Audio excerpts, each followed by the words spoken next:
Welcome to this online session on impact of disaster in power utility. So learners, I am Dr. Rakhi Sharma from School of Engineering and Technology, Indira Gandhi National Open University, New Delhi. So in this session, we are going to discuss about the disaster management, and basically this complete module of disaster management will be covered in 3 sessions. And in the first session, we will discuss about the impact of disaster in power utilities. So in your previous module, we have studied about the various accidents that can place in a power distribution utility and measures for accident prevention and protections. So in this module, we focus on the management of disasters due to natural calamities and human action, which tend to disrupt the power distribution network. So learners, you know that the electricity is a lifeline of the economy as well as of the society. So any disruption in the supply of the electricity at any time not only causes losses to the economy but also creates hardship to the human beings, as every aspect of the human life is connected with the electricity. So disasters are situations of great calamities and can strike suddenly, anytime and anywhere. As such, any disaster and natural calamity can impact the power sector and lead to disruption in generation, transmission and distribution of electricity.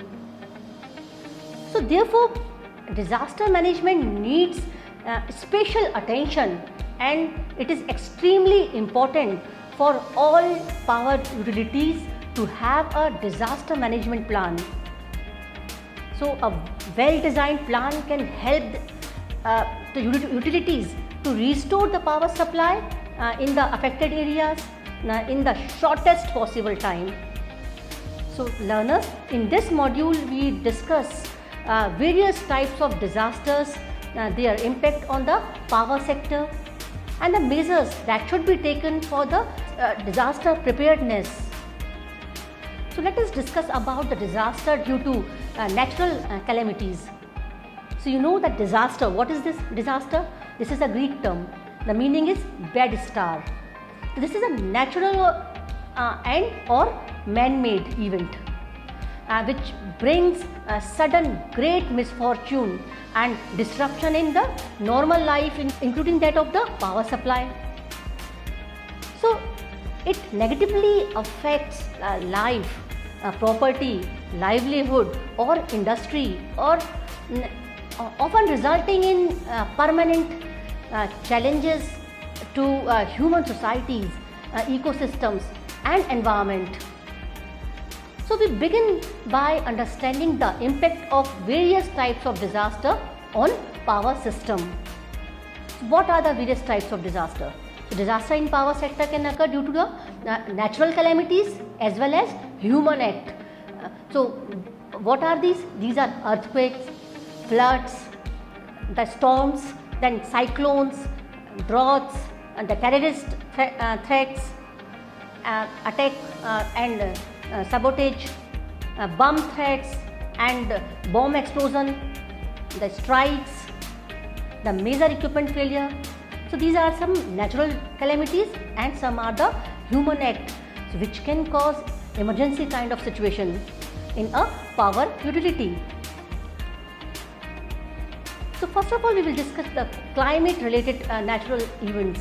So these are like the earthquake, floods, hurricanes, cyclones, etc., and have been studied statistically and scientifically, and their occurrence and intensities can be predicted with a certain degree of the confidence.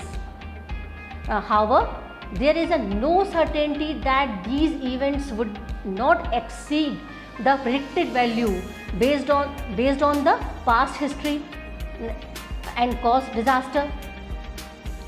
But if various equipment and system of the power generating plant and transmission system are designed after site-specific studies, taking into account stipulation of the various codes, standards on the subject.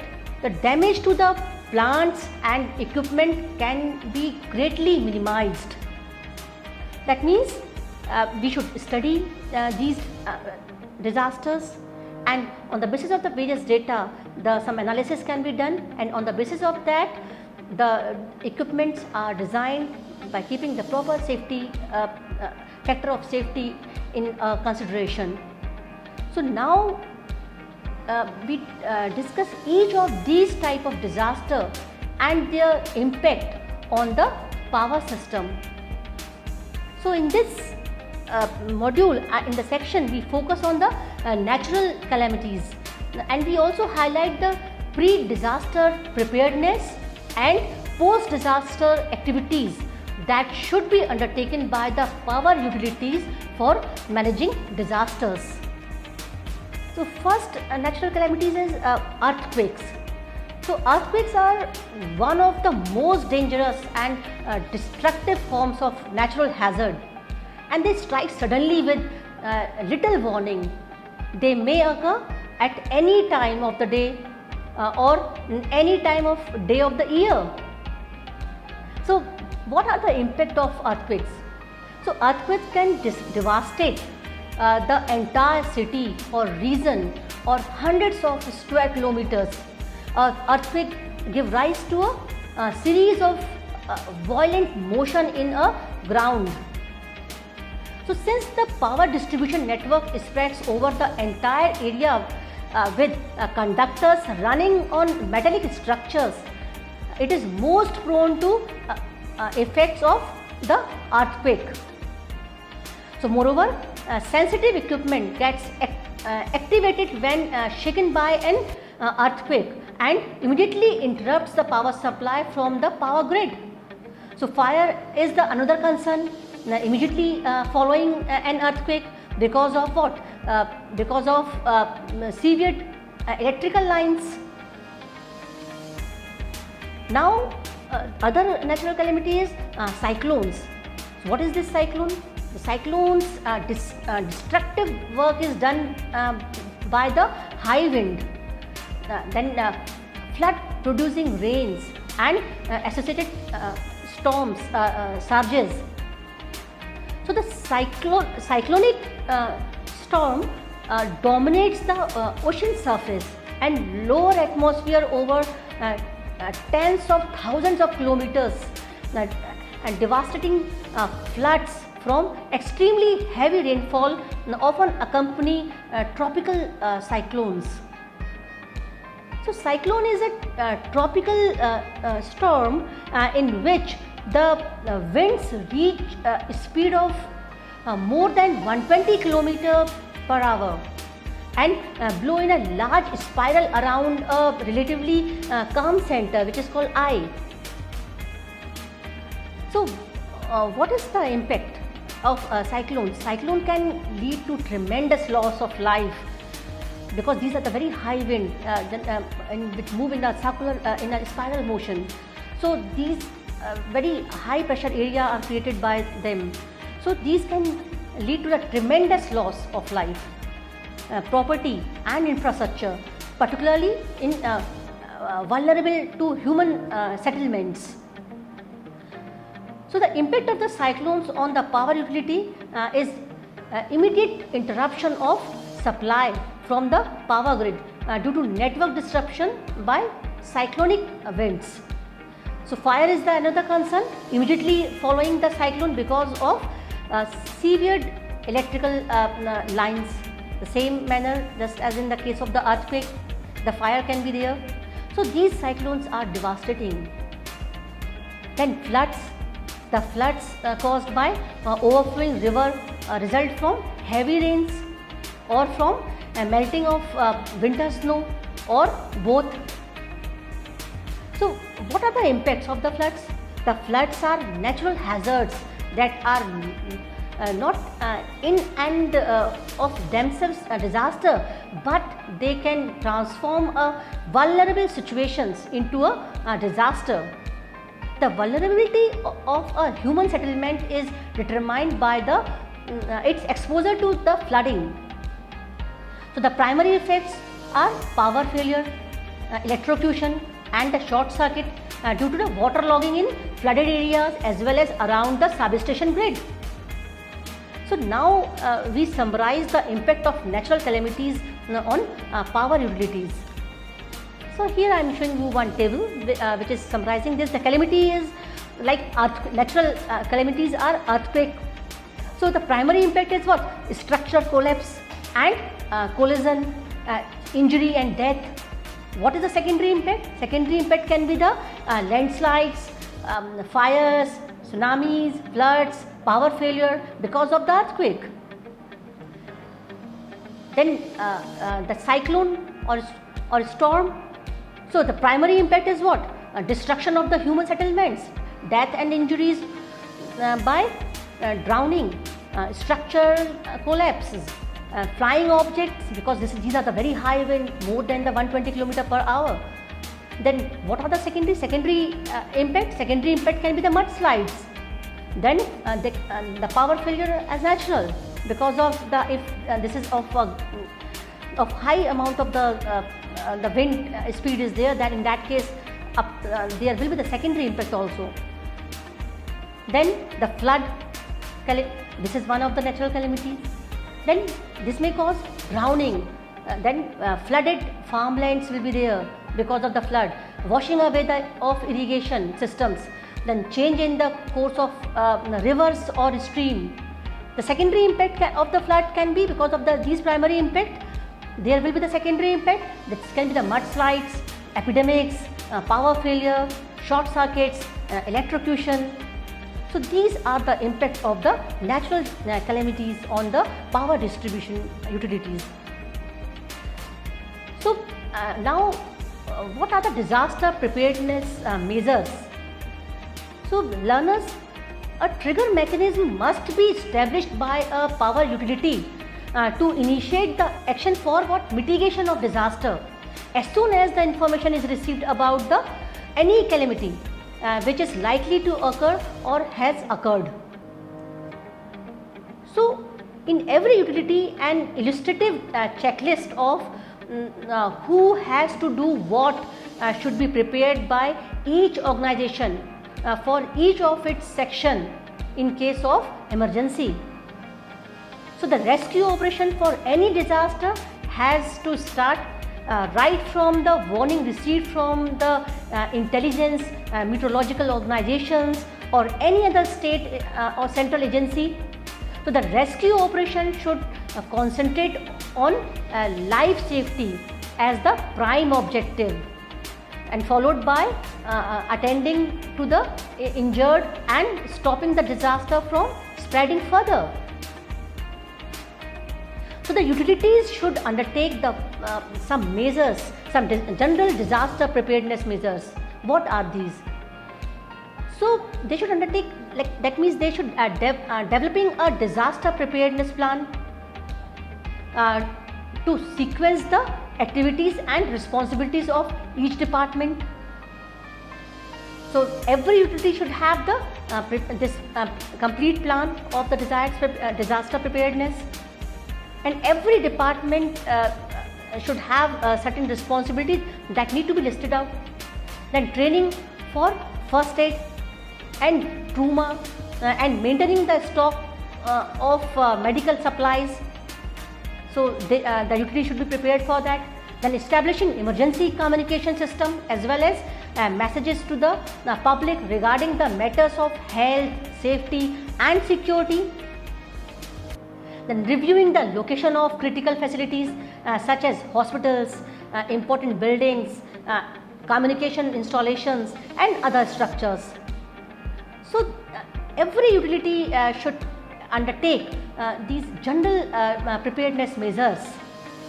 Others are the formation of teams for search and rescue operation and teams for disaster assessment.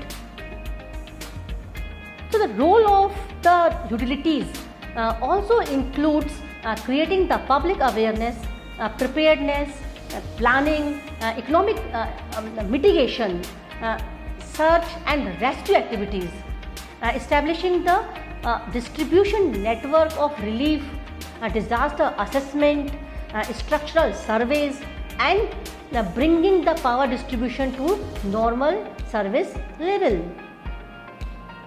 So utilities should make the general public aware about the potential hazards likely to occur in project area.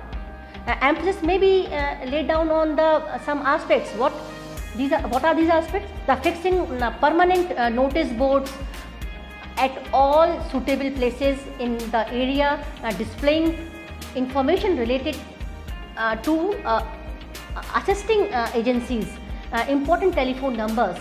So they should be fixed at some suitable areas. Then taking up help from local youth organizations, voluntary organizations, then educational institutions for spreading awareness about the safety measures and rescue operations in event of the disaster. So in addition to some specific measures need to be taken for earthquake, cyclone and floods. So what are these? Like earthquake preparedness activities. So identification of safe sites where people living in areas threatened by landslides in secondary tremors could be relocated. Then other preparedness activity for the earthquake is the reviewing and upgrading the structural soundness of facilities that are essential for the operation of disaster response, such as grid, building, communication installations, etc. Then preparing plans for clearing streets on a priority basis to provide emergency access in case there is an earthquake. So every utility should be prepared for all these aspects in the event of the earthquake.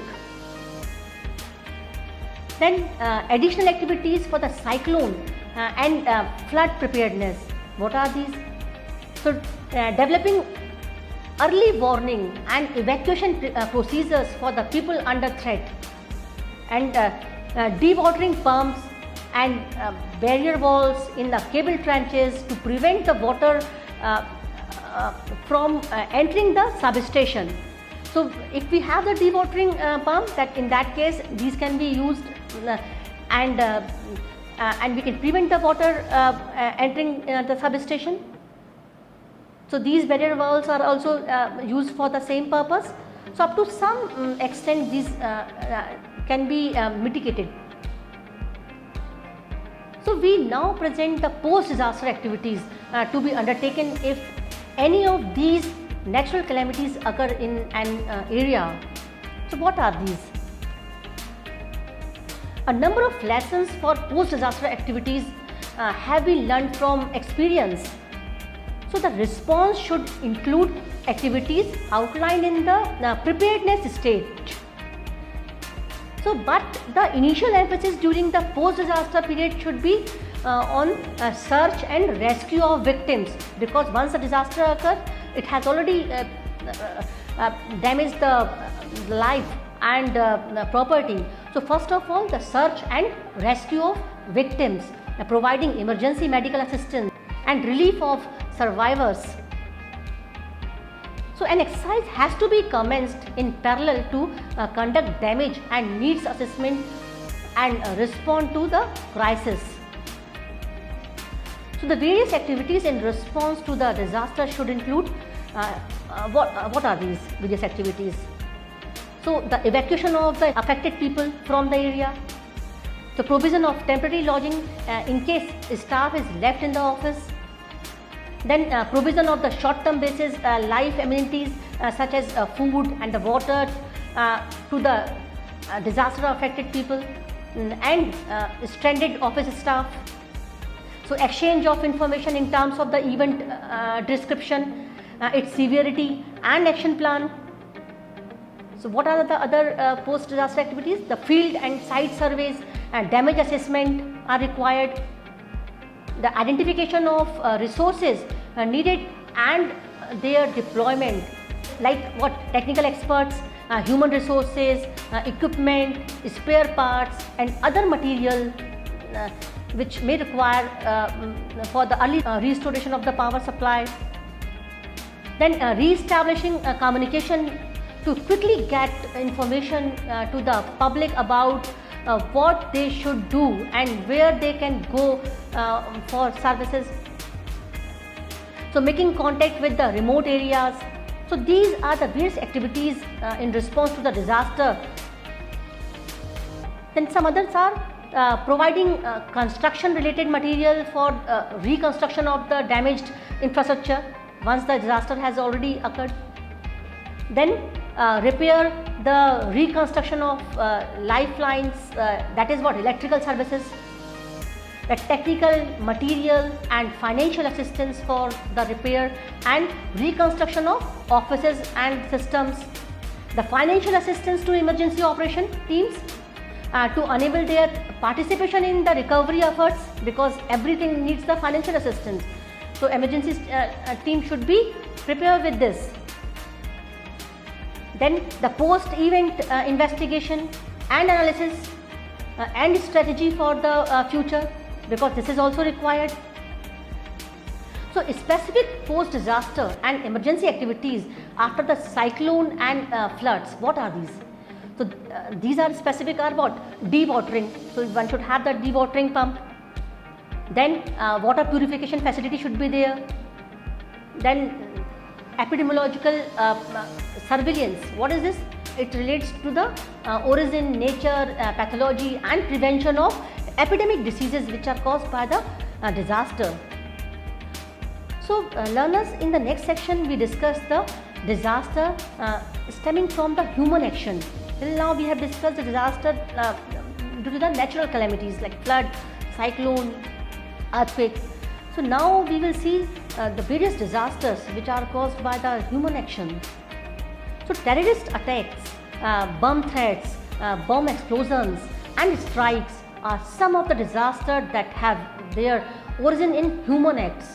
So we discuss the potential threat and the measures needed to protect power utilities from such disasters. First of all, we discuss the terrorism. Terrorism of all the forms of disaster, terrorism happens to be a deadliest in terms of loss of life and damage to the property. Acts of terrorism have grown over a period of time. So power generation and the transmission installations from the they form the prime target for such terrorist groups. So the basic infrastructure in the power sector such as dams, generating stations, extra high voltage substations, load dispatch centers, distribution substations are vital national assets, and these need to be protected against acts of terrorism. So the terrorism related security aspects should be dealt with by advanced technology in areas of surveillance and proper intelligence network. So protection measures against the terrorism attacks, what are these? So to protect against the terrorist attack, utilities should be prepared with the some measures. What are these measures? The strong security arrangements at all entry points to the power substation and power stations, load dispatch center should be there. Then information to district administration for taking appropriate security measures. So these measures need to be taken by the utilities against the terrorist attack. Then entry of only authorized person into the complex. Continuous internal security enforced at all the times. Close watch on suspicious person. Unattended vehicle around the complex and transmission of information regarding this to the security and administration division. This should be there. So the proper measures should be taken for this also. The provision of modern communication and information system with suitable backups should be there for the protection against the terrorist attacks. The next we discuss about the bomb explosion and bomb threats.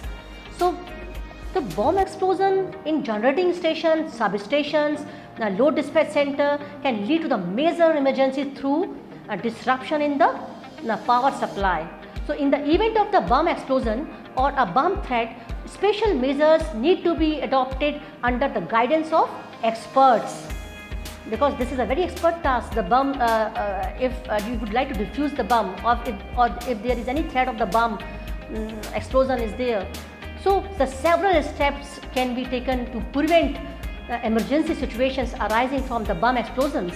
For example, the metal detecting machines must be placed at important locations such as the power system control, then consumer care centers, the corporate office and stores, in addition to the proper surveillance and intelligence gathering.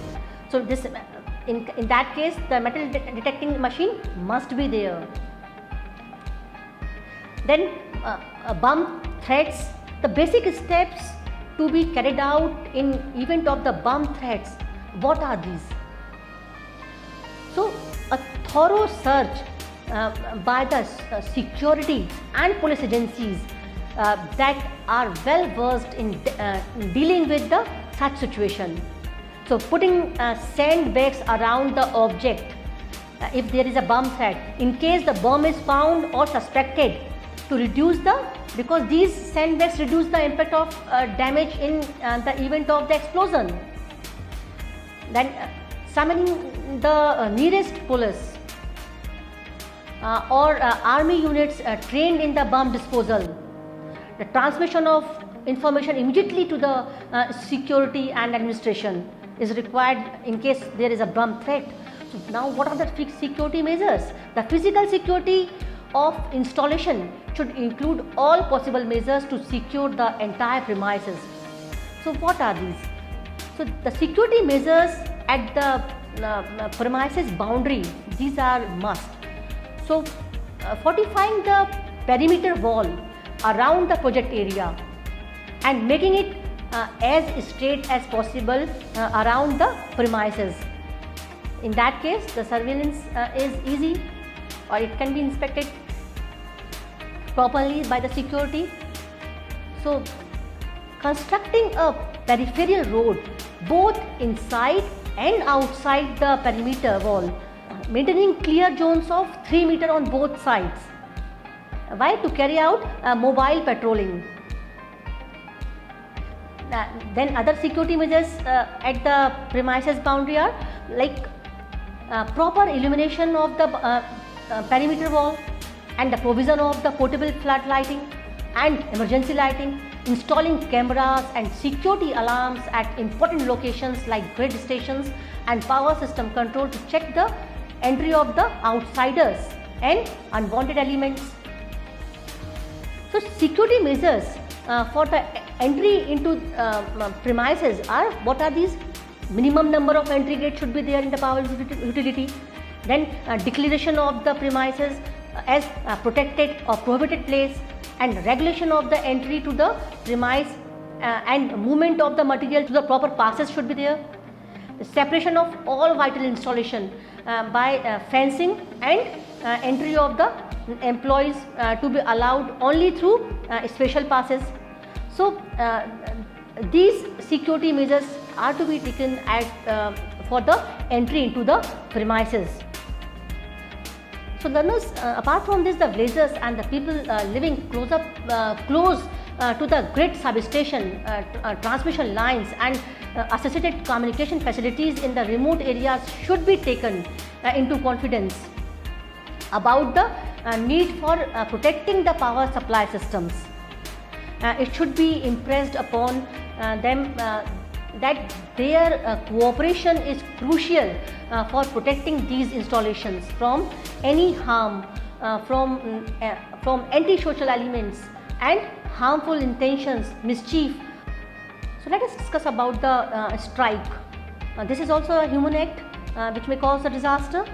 A strike by any section of the employees, construction workers or contractors, in the generating station, substation, load dispatch centers could lead to the emergency situation and bring the system to a grinding halt if adequate alternate measures to run the generating station or substation, load dispatch center are not taken.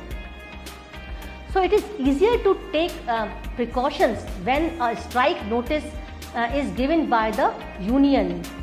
So when the union give the strike notice, in that case the necessary precaution measures can be taken by the management. Under such situation, the effect of the strike expected to be because when these unions give the strike notice, one should understand that it is expected to be fairly widespread.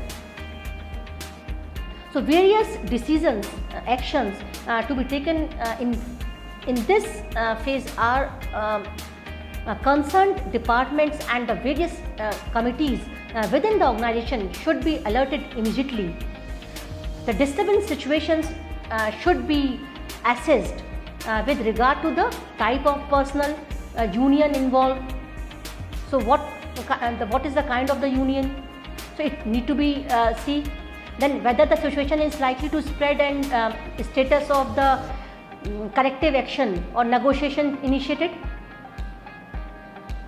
So concerned government and the labor department should be informed in writing, specifically the background leading to the agitation and the assistance required from the government and labor departments. So sufficient water should be arranged in tanks once if the union give the notice for the strike. In that case, the management should be alert and all precautionary measures should be taken in that case. So under these circumstances, it is essential that the water supply or sufficient water should be arranged in the tanks, drums in different areas to meet the emergency situation. Sufficient reserve stock of fuel, oil and other consumable item needed for the keeping the system in operation and should be maintained. Adequate provision should be made for what? Food, cots, mattress for executives and other running staff to stay inside the grid substation premises for a prolonged period during the strike. So legal status of the strike should be examined and communicated to all concerned. It is very essential. The danger and threat during the strike need to be assessed and appropriate planning done to counteract such event. Then arrangement should be made for additional workforce for running the grid stations, substations. The organizations must also keep a list of the retired person from the grid station during the past 2-3 years so that their service can be utilized under such eventualities. So a list of the resourceful contractors should be kept ready who would be able to supply skilled and unskilled workforce in the event of the emergency. Then learners, there may be the disturbed stages when it may occur because of the strikes. So in that case also the various actions are taken by or decisions taken by the management. So learners, now I am summarizing this session. So disaster in power sector can occur due to the natural calamities such as earthquakes, floods, storms, cyclones, droughts, as well as the human act like the terrorist threats, attack and sabotage, then bomb threats and bomb explosion, strikes, major equipment failure, etc. So each utility or power utility must have in place a disaster management plan with well-defined objectives. It should set up a disaster management system that have clearly spelled out the disaster preparedness activities and post-disaster measures for each type of disaster. So learners, in our next session, we will discuss about the disaster management plan. Thank you and happy learning.